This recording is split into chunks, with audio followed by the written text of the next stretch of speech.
కృపామయుడా కృప చూపుటే నీ సంకల్పమా, కృపా సత్య సంపూర్ణుడా. కృపామయుడా కృప చూపుటే నీ సంకల్పమా, కృపా సత్య సంపూర్ణుడా. నీ కృపణను వీడక శాశ్వతముగా కాచెనుగా, నీ కృపణను వీడక శాశ్వతముగా కాచెనుగా.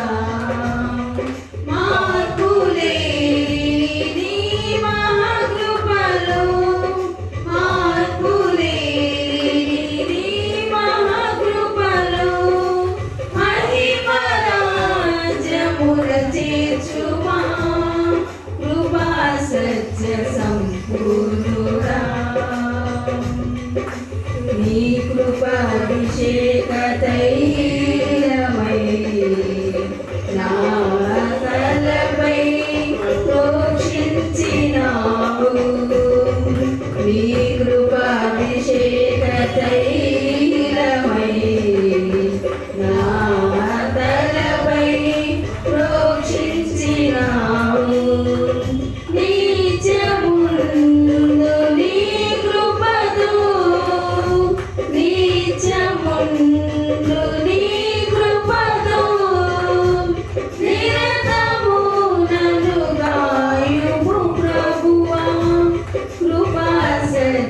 సంపూర్ణుడా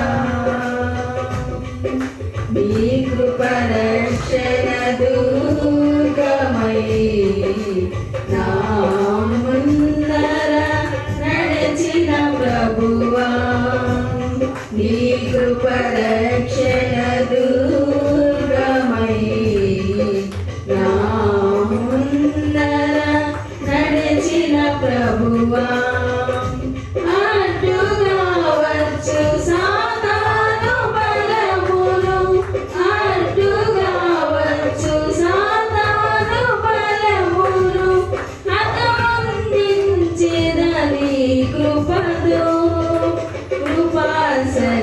సంపూర్ణుడా కృపామయుడా కృప చూపుటే నీ సంకల్పమా, కృపా సత్య సంపూర్ణుడా.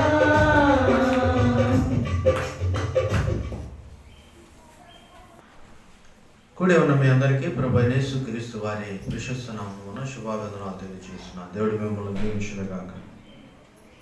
యేసు ప్రభు వారి ఘనమైన నామములో మరి యొక్క దినమును మరి యొక్క స్థితిని అనుగ్రహించిన దేవదేవుడు యేసునాథుడు నిత్యము స్తుతించబడునుగాక.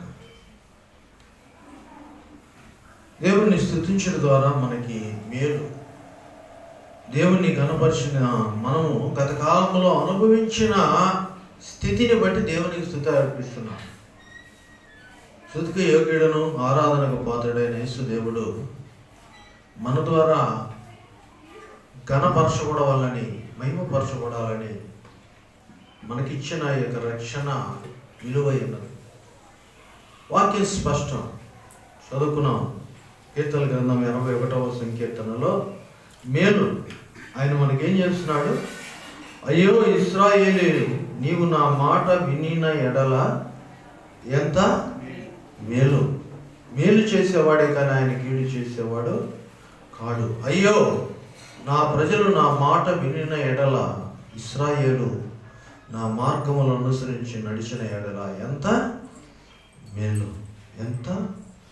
కనుక దేవుని యొక్క మేలు మనం పొందుకోవాలి. ఎంతగా పొందుకోవాలంటే ఆయన చెప్తాడు ఈరోజు ఇర్మీయా గ్రంథం 31వ అధ్యాయము, ఇర్మీయా గ్రంథం 31వ అధ్యాయము 14వ వచనాన్ని మనం పరిశీలన చేసినట్లయితే,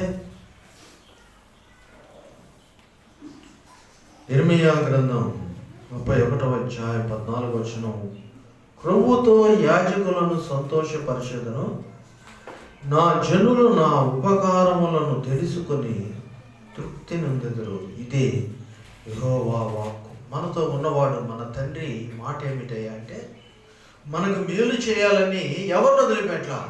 ఆయన సేవకు వచ్చిన వారిని, ఆయన బాధ్యతను ప్రధాన కాపరిగా ఆయన కాపరత్వాన్ని పిలుపు కలిగి తీసుకున్న వాళ్ళని ఏం చేస్తాడంట, క్రొవ్వు మెదడుతో, అంటే మాంసాహారం అని కాదు, మెదడు తిన్నట్టు కాదు. దావీదు అంటాడు, క్రొవ్వు మెదడు నాకు దొరికినట్లు.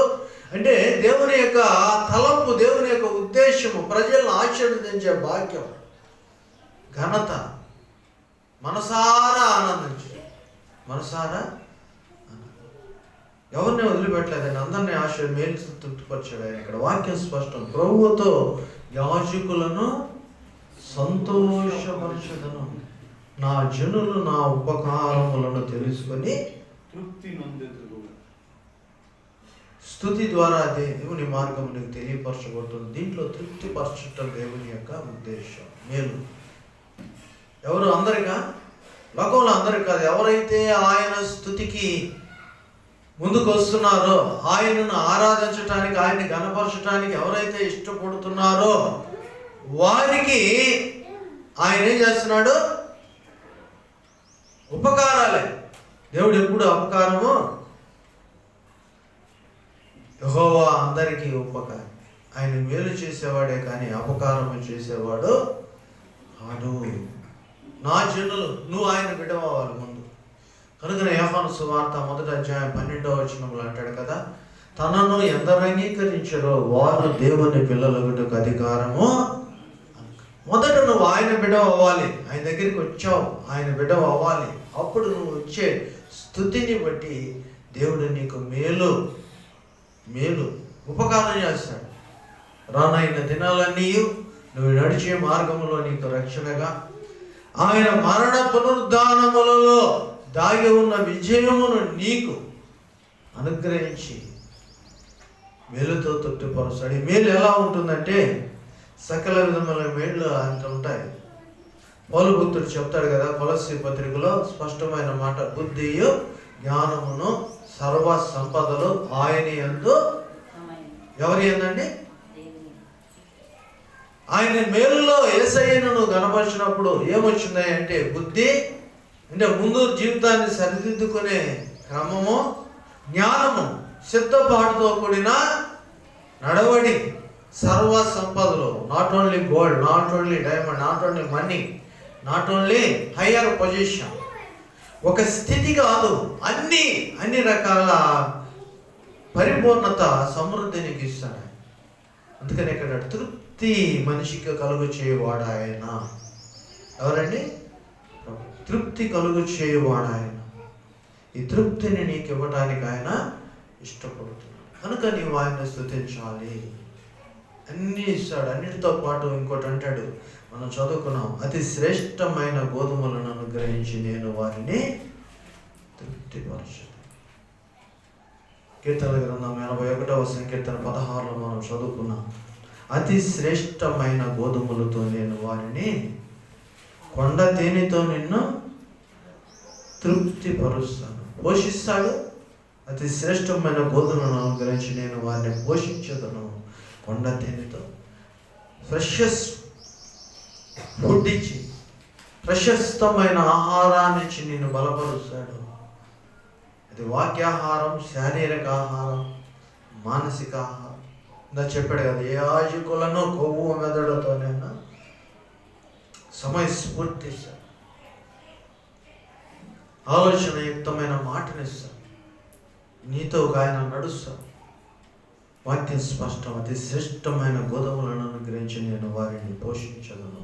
కొండ తేనెతో నిన్ను తృప్తిపరుస్తాను. నా జనులకు తృప్తినిస్తానంట. నా జనులు ఇలా చెప్పుకుంటూ పోతే ఆ తృప్తిపరచబడే విధానంలో చాలా ఉన్నాయి. కనుకనే ఒక మాటతో చెప్తున్నాను, బుద్ధియు జ్ఞానమును సర్వసంపదలు ఆయన యందు గుప్తమై ఉన్నావు. ఇది లోకపరమైనదే కాదండి, దైవికంగా కూడా నీవు తృప్తి పరచబడాలని ప్రభు యొక్క ఉద్దేశం. చూడండి, తిమోతికి రాసిన 1వ పత్రిక 6వ అధ్యాయము 6వ వచనము, తిమోతికి రాసిన మొదటి పత్రిక 6వ అధ్యాయము 6వ వచనాన్ని మనం గమనిస్తే అక్కడ వాక్యం స్పష్టంగా ఉంటుంది. సంతృష్టి సహితమైన దైవ భక్తి గొప్ప లాభ సాధన. తృప్తి గల దైవభక్తి కూడా ఉంది. చాలా మందికి తృప్తి లేదు. తృప్తి ఎలా లేదయ్యా అంటే దేవుని మార్గంలో లేకుండా వారి సొంత మార్గాల్లో ఉంటారు. ప్రార్థించే విధానం వారిదే, పాట పాడే విధానం, స్తుతి పాట వారిదే, వాక్య విధానం వారిదే, కానీ నడక వారిదే. నీవు సంతృప్తి కలిగిన దైవ జీవితం ఉండాలి. ఎలా వస్తుంది? ఏ కాడికి ప్రార్థన చేసేటప్పుడు నాకు ఇయ్య నాకు ఇయ్య అంటే వస్తుందా? దేవా నీకు వందనాలు ఇచ్చినందుకు వందనాలు అంటే వస్తుందా? పొంగి పొరలే అనుభవంలోకి వస్తే, అంటే నువ్వు ఇచ్చే స్థితిలోకి వస్తే, ఇచ్చే విధానంలోకి వస్తే ఏమిస్తావు? ఆనుకిస్తావేమో అంతవాటికి, కానీ నీ హృదయాన్ని ఇస్తావా? నీ మనసుని ఇస్తావా? నీ బుద్ధిని ఇస్తావా? అసలు వాక్యం స్పష్టం. సంతృష్టి సహితమైన దైవ భక్తి. భక్తి విషయంలో తృప్తి ఉండాలి. అర్థమైందండి? నువ్వు తృప్తి పరచబడాలంటే దేవుడు మహిమ పరచబడాలి. ఆయన కొరకు నువ్వు ఆత్మ సంపాదించాలి. ఆయనను ధనవంతుని చేసేది ఆత్మలు. నువ్వు ఇచ్చే పాను కాదు, లేకపోతే నువ్వు పాడే పాట కాదు. వీటన్నిటికి మించి నువ్వు సాక్షార్థమైన ఆయన జీవితాన్ని కలిగి ఉంటే ఆయనకు సంతృష్టి సహితమైన దైవ భక్తి గొప్ప. అప్పుడు నీకు లాభం. అంటే పెట్టుబడికి మించి నువ్వు చేసిన దానికంటే ఎక్కువ వచ్చింది. నువ్వు ఆశించిన దానికంటే, మందిరంలో నువ్వు ఏదైతే పొందుకోవాలనుకున్నావో అంతకంటే ఎక్కువ మేలు నీకు వస్తుంది. అర్థమైంది కదండి? కనుక దేవుని బిడ్డలారా, దేవునిలో మనం సంతృప్తి చెందాలన్న ప్రభు యొక్క సంకల్పం. ఎలాగనగా ఈ దేహంలో మనవి కాదు, మీరు మీ సొత్తు కాదు, విలువ పెట్టి కొనబడిన వారు. దేవుడు మనల్ని కొనుక్కున్నాడు. కనుక ఈ దేహముతో ఉండగానే మనకు రక్షణ అనుగ్రహించి, మనల్ని బలపరిచి దినమును అనుగ్రహించిన దేవదేవుని బుద్ధి జ్ఞానము సర్వ సంపదలు గుప్తమై ఉండగా వీటితో పాటు ఆయన ఇస్తానన్నాడు. ఆహారం ఇస్తానన్నాడు, పానీయం ఇస్తానన్నాడు, నిత్య జీవాన్ని ఇస్తానన్నాడు. నువ్వు వెళ్ళే మార్గంలో నేను నీతో వచ్చి మేలుతో నిన్ను తృప్తిపరుస్తానన్నాడు. ఇంటి తృప్తి గల జీవితం మీకు దయచేయునుగాక. ప్రభు మిమ్మల్ని ఆశీర్వదించి కాచి కాపాడుగాక. ఆమేన్. హల్లెలూయా.